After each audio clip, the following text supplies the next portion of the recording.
When I was 16, I went to be a bridesmaid for my cousin's wedding in another province. My cousin lived in a small town while her parents lived over an hour away in the middle of nowhere. Me and two other bridesmaids were staying with the bride in her house. One night, we went to visit her parents, where my parents were also staying. We had just left her parents' house and were stopped at a stop sign when I happened to look to my right and noticed a car about 50 feet down the road. The car was halfway in the ditch with the front end on the road. I commented on the car, wondering what it was doing there.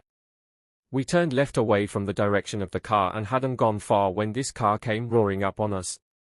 My cousin who was driving said, "What the heck is this guy doing?" She started speeding up, and when she saw he did too, she hollered, "They are chasing us." Cue screaming from 4 terrified teenagers. The car pulled next to us and we saw they had a cherry light flashing on their dash, but they weren't wearing uniforms and it wasn't a police car. We were frantic, in the middle of nowhere, no cell phones at the time, and we knew if those guys managed to get us off the road we were in serious trouble.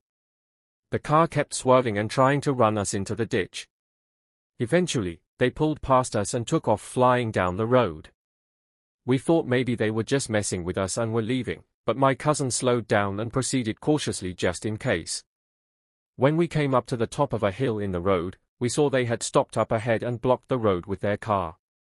Before any of us bridesmaids could react, my cousin screamed, "Not today, Satan," while simultaneously throwing the car into reverse, pulling off this insane Rockford Files style J-turn and takes off like a bat out of hell. Minutes later we were tearing into her parents' yard. We were absolutely hysterical and went running into the house screaming at the top of our lungs.